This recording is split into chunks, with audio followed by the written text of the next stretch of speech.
Assalamualaikum warahmatullahi wabarakatuh.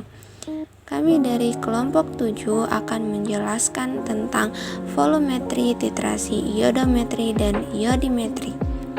Pertama-tama, izinkan saya untuk memperkenalkan anggota kelompok kami. Yang pertama yaitu Siti Rukayah Lakoro, dan yang kedua yaitu saya sendiri, Siti Zahra Otoluwa. Baiklah, kami akan masuk ke materi. Yang pertama yang akan dijelaskan mengenai volumetri.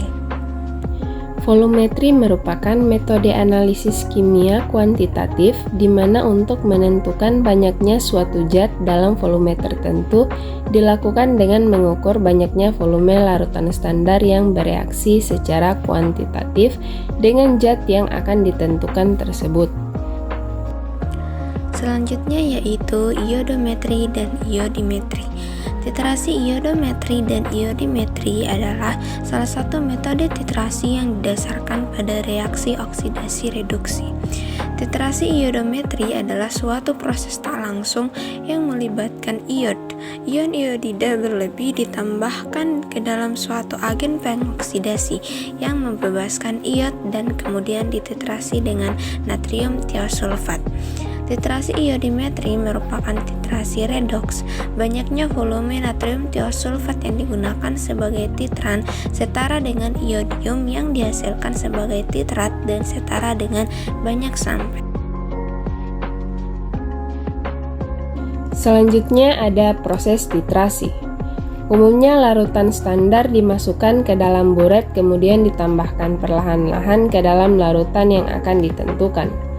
Proses penambahan larutan standar ini sampai terjadi reaksi sempurna disebut proses titrasi. Dan saat dimana reaksi sempurna tercapai disebut saat ekuivalen, saat akhir teoritis. Saat ekuivalen ini dapat diketahui karena terjadinya suatu perubahan dalam larutan yang dapat disebabkan oleh larutan standarnya sendiri maupun pengaruh oleh larutan indikator yang ditambahkan. Jika banyaknya larutan standar yang digunakan untuk titrasi diketahui, maka banyaknya analit dapat dihitung dengan menggunakan hukum kesetaraan kimia. Peralatan sederhana yang diperlukan dalam titrasi yaitu burek untuk menempatkan larutan titran dan labu Erlenmeyer untuk menempatkan analit, seperti gambar di atas. Selanjutnya, standarisasi baku primer. Standarisasi primer adalah larutan yang konsentrasinya dapat diketahui dengan tepat dan teliti sebelum dilakukan proses titrasi. Fungsi standarisasi larutan adalah untuk mengetahui konsentrasi sebenarnya dari suatu larutan yang diuji dengan akurasi tinggi. Selanjutnya ada standarisasi Na2S2O3. Pertama, dimasukkan Na2S2O3 ke dalam buret hingga tanda volume 0. Kedua, dipipet larutan KiO3 ke dalam Erlenmeyer sebanyak 5 ml, Ki 2,5 ml, H2SO4 2,5 ml. Ketiga, dititrasi hingga menjadi warna kuning. Keempat, ditambahkan indikator amilum sampai berwarna biru. Kelima, dititrasi kembali sampai birunya hilang. Keenam, dicatat volume titran. Selanjutnya, perhitungan standarisasi larutan Na2S2O3.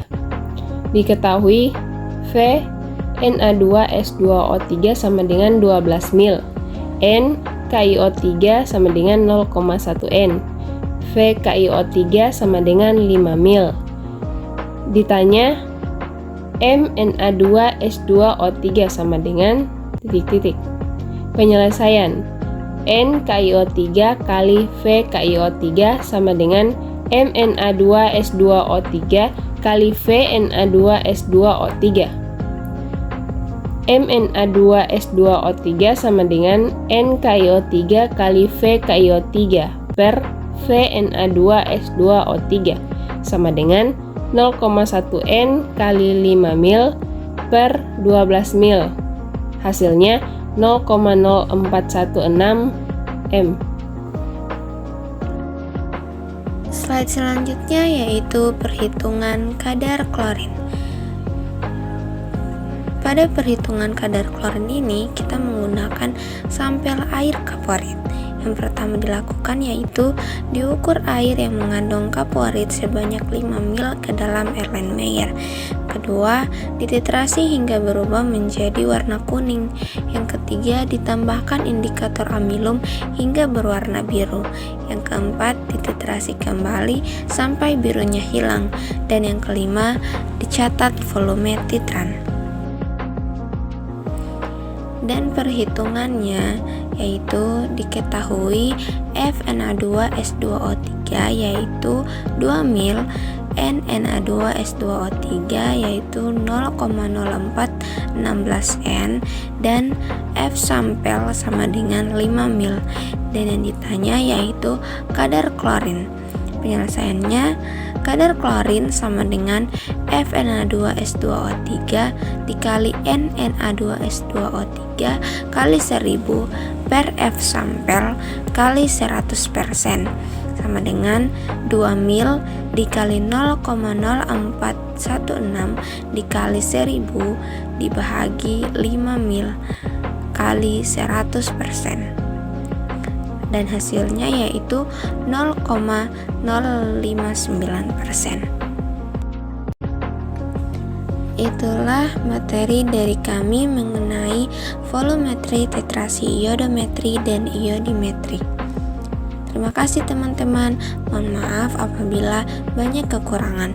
Wassalamualaikum warahmatullahi wabarakatuh.